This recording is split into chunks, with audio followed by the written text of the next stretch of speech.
Everyone, welcome back to a new post today. And today let's continue with our day 4 of the main topics for the preliminary 2025. And let's start off with the first one, which is with regard to the Palestinian state. Now we recently had the discussions of peace talks between Israel and the Hamas being organized in Switzerland. So now it's Norway, Spain and Ireland announcing that they will formally recognize the Palestinian state from 28th of May, and Spain and Ireland said that the decision was not against Israel nor in favor of Hamas, but it was in the support of peace. So both the Hamas and its rival, that is called as the Palestinian Authority, have welcomed the recognition, and the Hamas, which controls Gaza and is currently at war with Israel, announced that it is a turning point in the international position of the Palestinian issue. Now the Hamas, which is the rival of the Palestinian Authority, which controls part of the Israeli occupied West Bank, said that Norway, Spain and Ireland had demonstrated their unwavering commitment. So let me tell you, early this month itself, 143 out of 193 members of the United Nations General Assembly voted in favor of it joining the United Nations. So you have to remember this especially, and before this recent decision, it was only 9 European countries that supported the Palestinian issue, statehood and also most of these decisions were taken in the early of 1988 when they were a part of the Soviet bloc. Now most of the European countries and the US still believe that the recognition could come only as a part of the long-term two-state solution to the conflict. And the next most important issue is with regard to Kerala governor now declining an ordinance with regard to the state for delimitation commission. So citing imposition of the model code of conduct, the Kerala governor has refused to promulgate an ordinance citing the establishment of a delimitation commission to redraw the boundaries of the local wards in the state. Now the Kerala governor Arif Mohammad Khan has declined the state's chief minister Pinarayi Vijayan's government request to promulgate an ordinance for the establishment and of a delimitation commission to redraw the boundaries and also increase the number of the urban local bodies based on the 2011 census.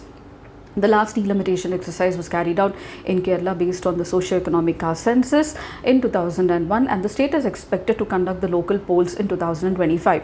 Now, after the governor's refusal, Kerala government is expected to introduce a bill in the assembly, setting the ground for a political debate. Now, local governments come under the state list, and it is legal for the state government to pass an ordinance for it to create a delimitation commission to delineate the wards under the local governments. So ordinances can be promulgated under Article 213 of the Constitution, and a governor can promulgate an ordinance only when both houses of the state legislature or either house are not in session. So also he can promulgate ordinances only on the state and the concurrent list, and the union government can promulgate ordinance on the state list and the concurrent list. So delimitation. Let's look at what is exactly the delimitation commission, and this is the third most important issue. Delimitation means fixing the number of seats in the legislature and also drawing the boundaries of the territorial constituencies in the Lok Sabha and the legislative assemblies. It also includes determining the seats to be reserved for the SC and ST in these houses.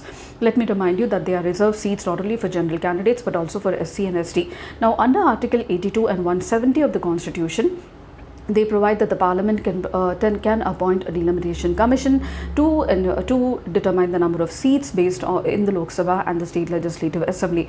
This delimitation process is performed by the Delimitation Commission that is only set up by the Parliament under an Act of the Parliament of India. Such an exercise was carried out 3 times, that is 51, 61 and 71. So usually, so let me tell you, in the first 1951 Delimitation Commission fixed the seats at 494.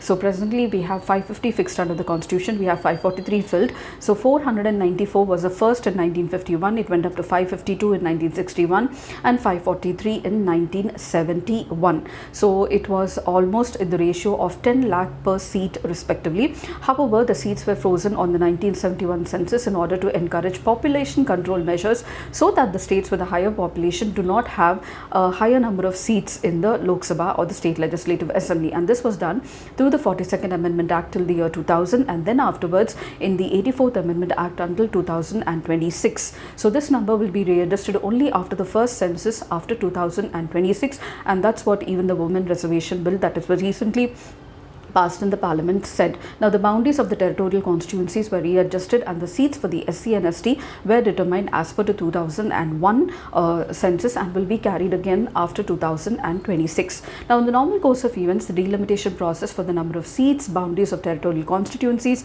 and determining the reserved seats for the SC and ST have depended on the census, and so the next one will be happening in 2031.